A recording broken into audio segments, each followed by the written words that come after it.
Hey, I'm the Omniden, and today we're going to be talking about Tougen Anki, an anime that really puts me to fucking sleep. Amen, brother. And I am joined today with my brother. Yes, Introduce sir. yourself. Welcome, everyone. It's your boy King Scarab, man. I'm back doing a little something because I'm out of retirement, man. Just because this anime is just not. really that bad. I think this anime put it back into retirement. Yeah. It's really not great. So let you know for the people who don't know, let's break it down. Yeah. The slight little synopsis.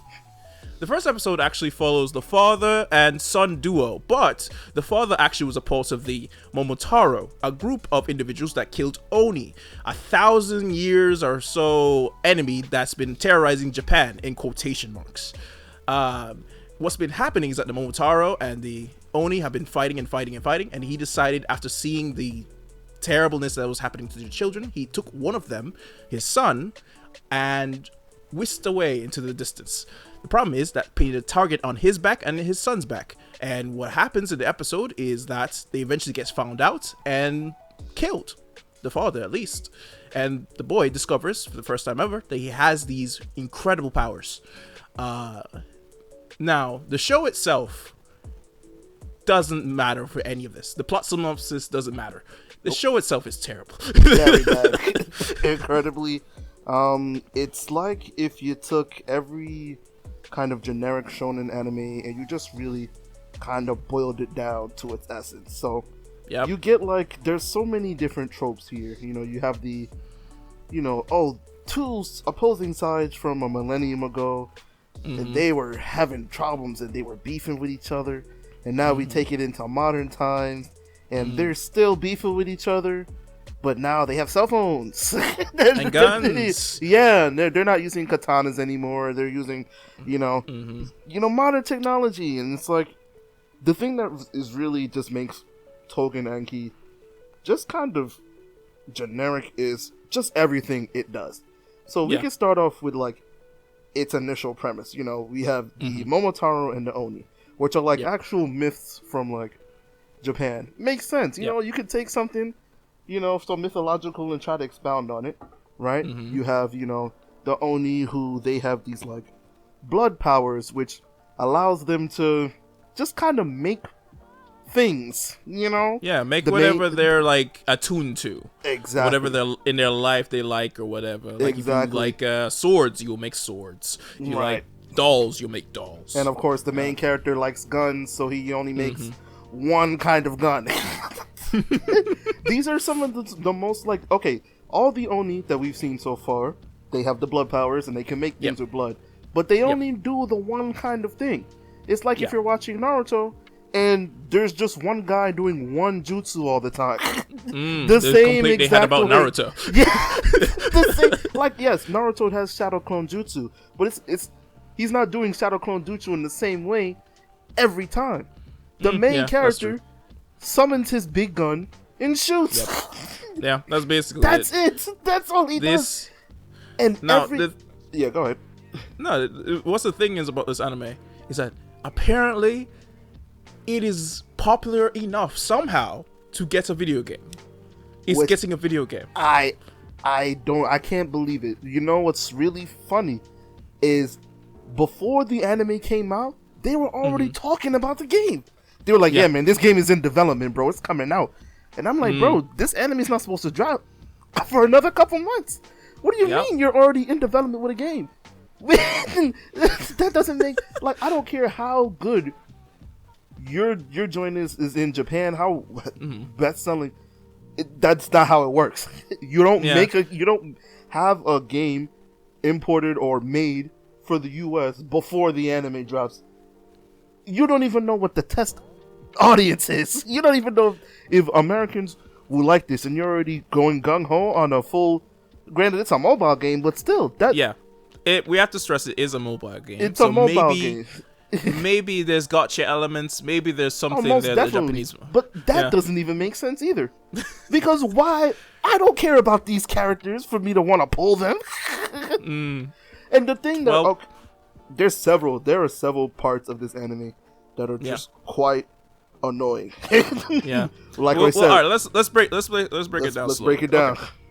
Okay, so we had like we said, the plot that's happening. So he has to, after his father's killed, he now is taken by the demons, the Oni, to an island where he will be assessed, possibly to train or killed because of his powers, and if he can control them or not. Then, after he's assessed, he is then put into a class who meets other demons, and then they all introduce each other one by one.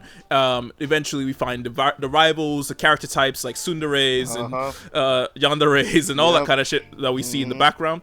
And then, after he's introduced to the entire class, he is then thrust into the training arc where he goes to the forest, the hidden forest. He goes to the hidden forest. He does the bell test like from Naruto. No, I'm like, when we say the bell, like we're being very serious. He does the bell test. Go collect the bells or try to defeat me. It's literal. So his rival, the Sasuke of the group, that's covered in scars and his emo, he wants to kill him, but they're paired up with let me guess, a pink hair character that's also a girl. But personally, I thought she was gonna be fine, but then she was turned out to be crazy at the end. But that's a little bit far ahead. They go into the forest, they fight in the forest, they have conflicts with each other, they don't like each other, and then suddenly they start working together. After the girl freaks out and turns into a... That's exactly how he describes it, too. There's no, like... you would think, like, oh, nah, they're bullshitting. It happens exactly how he describes it. It's down to a T. To the point where it's like, you're watching it, and you're like, there's no way they're doing this, right? There's no way they're following, like, every trope back to back to back like this. Surely they have something unique about them, but it's like no. They all have they all have derived from the same powers where they can all make one thing, and then they can all utilize that one thing in one way only. They got the girl who turns into has a larger version of herself, basically like Gaara's sand. We have Gaara who can summon a blood version of like a deceased relative. We have Chainsaw Man. Yes, exactly. Straight up Chainsaw Man. Chainsaws. We have the main character who summons one guns. Big gun. It's an M16 with a barrel attachment. Right. And then we have not Sasuke. The teacher. We have the teacher. Right. He's an umbrella man, but an umbrella man with summons. Which, I mean, I guess he's more unique than everyone else, but still kind of the same kind of boring ass ability. Then you have Mr. Sonar, who does sonar things. You have, and I don't remember any of the rest of the characters. I got you, don't worry. You have Punch Girl. You have Horny Punch Girl. Yes, Yandere is Horny Punch Girl. Yandere Horny Punch Girl. You have Mental Health Install Man, and then you have Deus Ex Machina. Yes, which is I'm sorry, I didn't explain. Well, Punch Girl is, you can understand. Mental Health Install, he's literally just a depressed guy who he thinks about his childhood friend, and then his blood starts working, and it becomes like he turns from like a meek guy to like a fancy guy, and he has like I forget what it is. He can dance. The what are they called? The people he does like the whole Jiraiya stance. I forget what it's called, but he starts. It's like the clowns. Yeah, exactly. I know that it's a specific name. I can't remember right now. But he turns into one. He has all the flowers, and the flowers hurt. And it's cool-ish, but it's like okay. He then of course Deus Ex Machina. His whole thing is just like, yeah, man. The more angry I get, the more random my power becomes. I didn't even know that. So yeah, man. I watched all the episodes that came out so far. I burdened myself. I skimmed them. I burdened myself with that. I skimmed like episode 9 to the rest of it. Yeah, I don't blame you because this shit is a nothing burger, man. Absolutely nothing is in there. So yeah, you have all these characters that kind of just do things, right? So after, in the middle of their collect the bell training arc, they get a distress call, and the distress call is like, "Oh God, guys, the Momotaro, they're coming to attack this agency, right?" And so like, all right, guys, we're gonna go to Onigashima, and we gotta go and save our guys because they're being attacked right now. It's literally the Akatsuki coming to the village. Exactly. Well, the goddamn Sound 4. So they're like, everyone's like, "Oh God, this is our real first step into danger. What will we do?" They go to Onigashima, and practically the Momotaro are pretty much already there. It's like two of them. One guy has. We didn't explain Momotaro. No, it's okay. It's okay. It doesn't matter. It really doesn't matter. the enemy that they're fighting in the Momotaro, all they have, their powers are derived from inside their own blood. They can manipulate these particles that can form into different things and do different things. They could be weapons. They could be spatial rules. They could be like reanimating a corpse. Yes. It's just they control these particles. It's really just like both sides just do whatever they want. But in the most boring ways possible. I will give it to the Momotaro.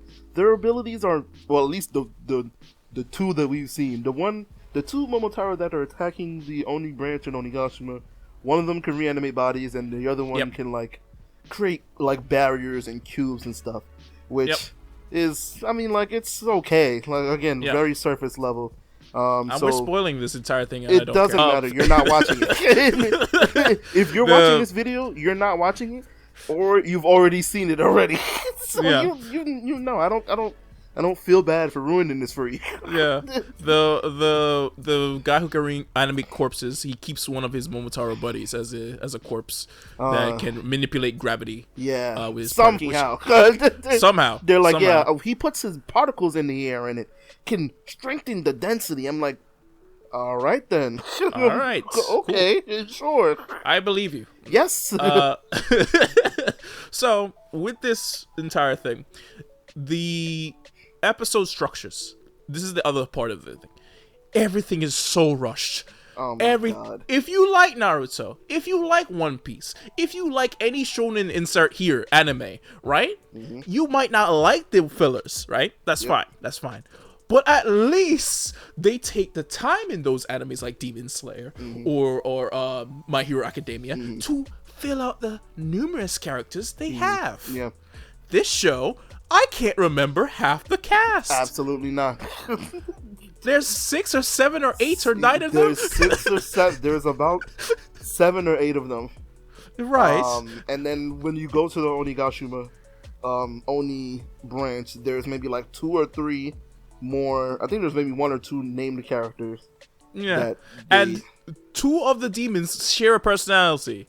The main character and someone else, I think that's the Ex Machina guy you're talking about. Yeah, they share the same personality. They damn near look alike too. To the point where sometimes I'm like, wait, who is the main character? Who am I looking at? And I'm like, all right. So, continue on. The animation is not bad. No. It has a blend of 2D and 3D, some parts, right? Yeah. Which is not bad. I think, to me, the 3D actually looks kind of better than the 2D most of the time. And the action scene in the first episode was not bad. That was a pretty good hook, right? The problem is, you keep saying that they keep using the powers in the same way. It really doesn't get any better than that first episode. It really... The choreography is not there. Nope. The epicness is not there. The hype is not there. Nope. The stakes are not there. Nope. Anything you would get invested for a shonen battle is just not there. Nope. And they keep trying to shoehorn in friendship. Yes. And that they just met. Let's talk about that, because that's the shit that really, that whole like forcing in, trying to do like a message or something like that. Because let's break this down, right? The whole thing, this whole anime is just like, it, you know, as much as it may want to, or it may want to try and like avoid it, I don't know, but essentially this is either a racism thing or like they're at least like xenophobic, right? That's the whole thing. Momotaro don't like Oni because thousands of years ago Oni attacked the Momotaro and they were attacking villages, blah blah blah, right? Now it's come to a point where 1,000 years later, Oni have continued to be hunted and persecuted by the Momotaro, and as soon as we get to killing them, they pop up with like a super strong guy, and we don't like that. And you know what happens when we kill Oni? Sometimes humans get involved, and that's why we have to go and deal with politicians. And I hate politicians because all they want is they want us to use Oni blood for this and do that, and we gotta follow their lead. And I'm like, basically they're the cartoon bad guys. And I'm like, guys, not you trying to put like a don't trust the government message in this 2 out of 10 anime, really? It's all the messaging from all the other animes just put into one anime that doesn't do it completely correctly. Like, again, when we're speaking to you, conceptually, it sounds like it's not that bad, but watching it back, it is not executed properly at all. It's not even executed. Let's be real. It's not even... I can give a perfect example. Like, we talk about the father who saves the son, right, and raises him. We spend exactly, probably 15 minutes with him. Absolutely. And again, in 15 minutes, you can get really good storytelling about a story. But we spend the 15 minutes when they're adults, or when he's an adult, and when the kid's grown up, and then him die. Yep. That's it. We don't see him like, oh, this is how I raise a child. This is how his only blood is affecting him. This is how he's doing bad in school. We get words of it, like, oh, he got kicked out of school. That's the first line I think we see from him. He got kicked out of school. Cool. We keep telling us this. You keep telling us this. Yep. Can you please show how he's affected? Show how he's misbehaving. Show how he's... So we can empathize with him. Right? Exactly. In Yu Yu Hakusho, like, he's a bad kid from everyone else's perspective. But every time in that show, in that first episode or whatever, we see him fight for the little guy. Try to help people. Yeah. We get to see that perspective. Exactly. So we endear to him. But if we only had one perspective with that, we would think he's a bad guy. But in this show, we get neither. You don't get the chance. It's just, you don't get the chance. It's just Oni are bad. Oni are just trying to survive, but also Oni are bad, but also Momotaro. Or it's not even that. It's just Oni are trying to survive, and Momotaro don't like us. That's it. No nuance, and I understand. Sometimes there is no need for nuance when it comes to like I said, when it comes to like real world things and like real world like xenophobia and racism, it's like there's no reason for any of that to exist. Yep. But in a story where you're talking about Oni who can use blood and turn berserk for some reason, and Momotaro who have these abilities that hunt down these I need a little more than that. I need reasoning behind it. I need you to not just tell me that these, or make insinuations that, oh, one set of guys is just bad and one set of guys is good. I need reasonings. But why are the Momotaro doing what they gotta do? Why are they so, gung ho about killing it? Just besides, oh, this is what we did 1,000 years ago. Clearly, and so here's the thing. Let's not interrupt you. Clearly, so they could easily show back in the past, like, oh, they killed the clan that started Momotaro. They killed all their people. They ended all their lives. Or maybe they were part of the clan. Maybe Onis come from the same roots as them. And they could show all these things. Yes, at the beginning of the story. Or the middle of the story. That would have made sense. Give me a history lesson. Give me a history lesson. I don't know if I don't know anything about Oni and Momotaro and I'm stumbling into this means nothing to me. There's a kid who has a power. And a kid who has a power, who has a father who also has a power. They're a part of this secret organization that he is not aware of. Somebody comes and kills his father. Now he's out for a revenge quest. He ends up in a school somehow, in a school that for the gifted. He has to go around helping other people in his kind, and he's learning to use his power. He doesn't even learn how to use his power, really. No, he learns he learns how to use one gun, and then tries to be determined. Tries to use determination to beat anything. Yep. It's so bad because one of the like I said, I don't remember if you got too far into the last couple episodes, but I'll break down essentially what happens for the rest of the series. So they spend maybe about 4 episodes in this little Onigashima arc. The Momotaro show up.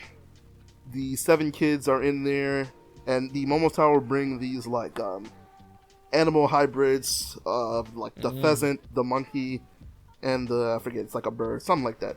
Some kind of animal, they call them uglies. So they bring out a bunch of these uglies in, and each one of the students gets their own little time to flourish and get their, we get, as soon as they're like, oh man, my back is against the wall, as in the walls in my childhood home.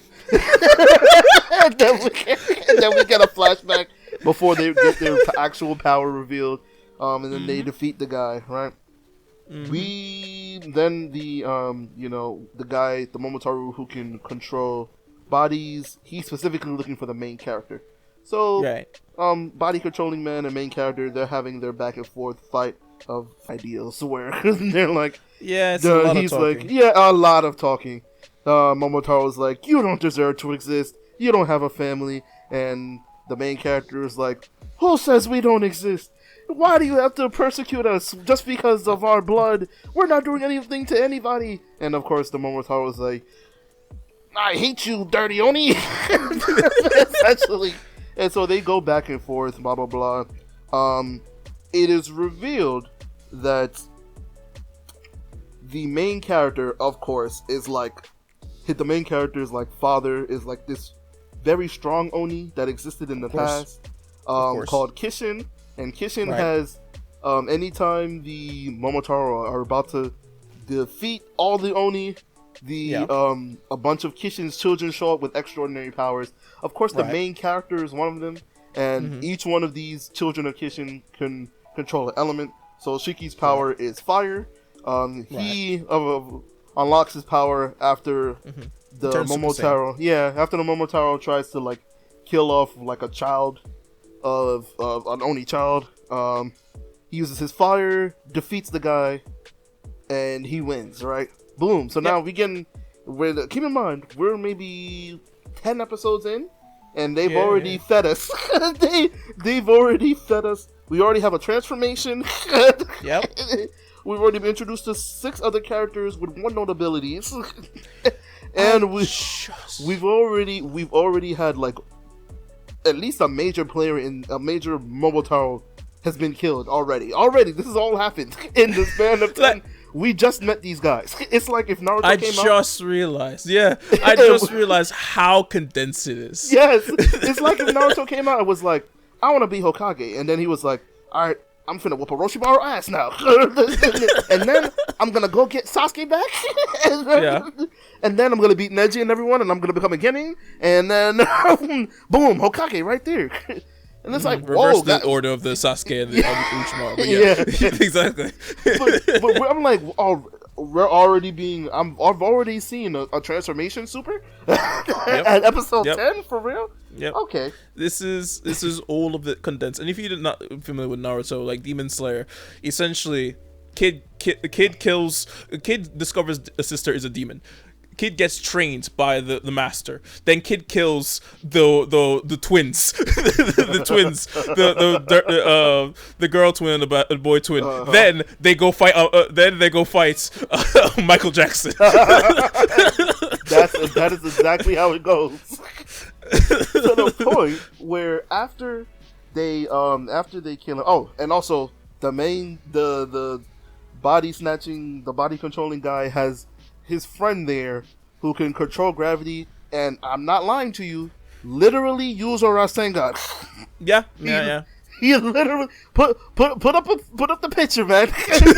It's that. I gotta go check. You tell me, you can't look at that and be like, look at your screen right now, bro. That is a Rasengan. There is nothing. I gotta take a screenshot. That is a Rasengan, bro. You don't understand. Watching this, and I'm sitting there, eyes glazed over. I'm like, and then he's like, "I'll show you my ultimate attack," and he starts. He's like, "Yeah, when he tries to explain it like scientifically, he's like, when I use my gravity to change the air pressure in the room, when it goes from high to low, the air begins to swirl." And I'm like, there is no way this man is about to do what I think he's about to do. And when you hit somebody with it, it swirls around and pushes them away. And I'm like, no way This Is man it like has a condensed hit? Yes. So he hits him. Yeah. So he does a whole Rasengan. Right. So the Momotaro that killed the Momotaro was killed by Shiki, the main character, and everything is good. They wake up. Everyone wakes up. They're kind of tired. They're like, "Oh yeah, we won. We did it. We killed the Oni. Everyone is good, right?" Yeah. The next episode, guess where they are? Take a wild guess as where they are. Probably like a. They're probably going to the school. Or Yes, they're back at the motherfucking school. Yeah. And they're just bullshitting. They're just like, all right, guys, we're gonna go and it's time for us to dorm up, guys. Let's go. It's time for some team building.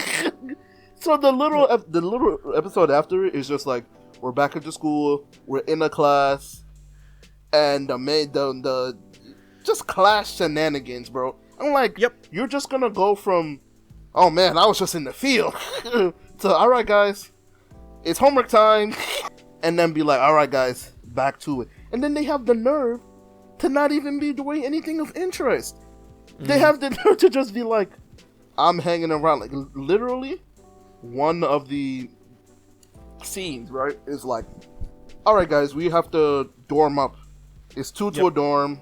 And, of course, at this point, Punch Girl and Shy Guy, Punch Girl is, like, imprinted on Shy Guy. So, Punch Girl is like, that's my man. We're dorming together. And I kid you not, she goes on a tirade about very explicit things. And I'm sitting here watching, I'm like, there is no absolute way you have put this on my screen, Crunchyroll. There is no way. This is nothing. And I know you haven't seen all of this, but I know this is something that you can at least speak about. The proportions on all the female characters in this anime. So I'm an artist. And if I'm not even gonna grace this video with a drawing probably, but let's talk about this.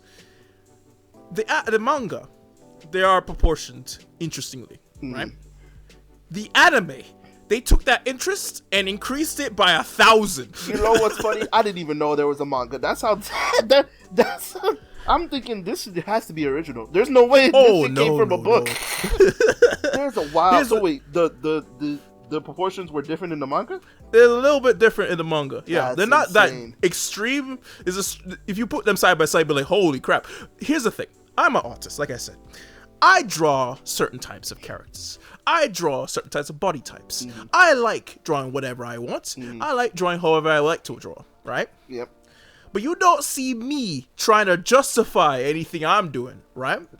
So I want to know who on the team decided every single female character in this show is built like they were built. No, really, like they were handcrafted. Like they was doing the character design and like they was looking at the manga, and then they was making a character design for the anime. And like they were like, yeah, this is not good enough. I need her to be thicker. I can appreciate thickness. Don't get me wrong. Don't get me wrong. I'm never a hater for thickness. However, it gets to a point. It gets to a point where literally every character we come across that is a female character, I don't think a single one of them, other than the parent. The two female characters in the original Oni squad, crazy looking. Crazy. The one female Momotaro we see, crazy. We see another one later. Another one, yes. She's even more crazy. Why? Why are you all built like this? What is? And and it's just like it's just one. It's not even like. It's not even like, oh, different body types, No, it's just like, no, same for each one.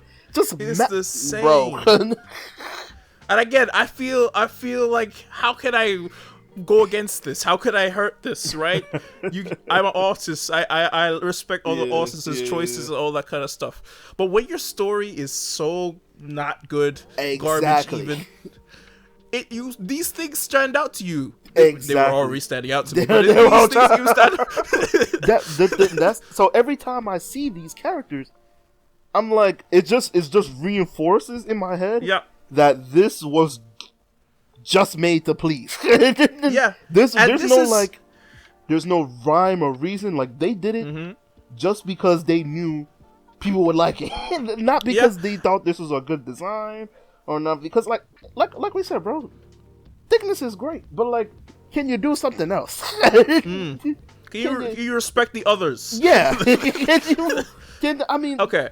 Here's the thing. Yeah. This is what leads us to the big conclusion to us. Right? This is a big conclusion. This is why me and my fellow YouTuber here, my brother here, we believe that this is a designed industry plant. Absolutely. This feels like all the elements of a shonen manga put into one thing, then made into an anime and a video game simultaneously. Yep. And is being pushed out and made specifically for clips. Yep. And that's it. That's it. You want to know how I know that? Because I saw it happen live. When that episode of Punch Girl came out, and they revealed her backstory, where she is her whole thing is just like, I like to take care of a man and do whatever he tells me to do, and I'm kind of overbearing, and I'm very sexy, and that's her whole thing. I'll protect you, my husband. That's literally her thing. You know how many people online Twitter right now, that is their dream? That's their dream. That is their dream. They made it reality. And they made it a reality. A whole character. This is the thing about this show. It doesn't feel real. No. It doesn't feel genuine. Mm-mm. It doesn't feel like a lot of love and thought was put into this. Nope. It might have, but it's not being shown. Nope. Everything feels rushed. Everything feels stale. Everything feels reused. Everything feels like someone just put all the chemicals they could into the vat and then put chemical X in there. That's Absolutely. That's it. And the chemical X is, in this case, is thick women. So it's the reality we live in where this is getting made, right? And it's stuff like Cleavatos. Yes. A badass anime that I recommend anyone to watch. Yes. It is getting a second season, but I don't see people talking about it. Nope. I don't see people screaming from the rooftops. Nope. Good storytelling, good designs, good world building, good characters. It literally has almost everything. Almost everything, bro. And yet, that is not being promoted as much as Cleavatos still got a mobile game coming out. No. But Tougen Anki do, yeah. But Tougen Anki do, yeah. Yeah. I bet you they got figures of Punch Girl out right now. Already. I can pre-ordered. you. They got a figma of Punch Girl right now. Yeah, and only Punch Girl and only Punch Girl, nobody else. She was the original prototype figurine. That was it. Because I really have to industry plant to the T. It has to be, because there is no reason you would come out with a game before an anime in the release a game to the United States, or even talk about like, hey man, this is in development, man. This is coming out soon. Y'all should be ready. I don't know what this is. I'm gonna tell you guys this before we finish. I'm gonna tell you guys this. You see that horse gambling mobile game? Yeah, Uma right? Musume. Yep. Uma Musume. That had more natural progression over time. I remember watching videos from years ago with like Itasha, where the horse girls were on the cars, right? Years and years ago. That had natural progression before it hit the United States. That had time to boil and grow and change. You know? People actually became fans of it and loved it and watched the anime. Not this. Not this at all. Nope, not at all. Not even the slightest. I think you got our feelings on it. Let us know what you guys feel about it. Please. Like and subscribe. Tougen Anki fans. All 12 of you out there, please. Let us know. If this video actually blows up and I get to see a lot of you and arguing and you all say we're wrong, that's cool. It's fine. That's fine by me, bro. I'm willing to talk about it. I'm willing to talk about it. Anyway, I'm the Omniden. This is King Scarab. Yes, sir. Thank you for watching. Have a good one. Like and subscribe. Bye bye. All right, y'all. See you.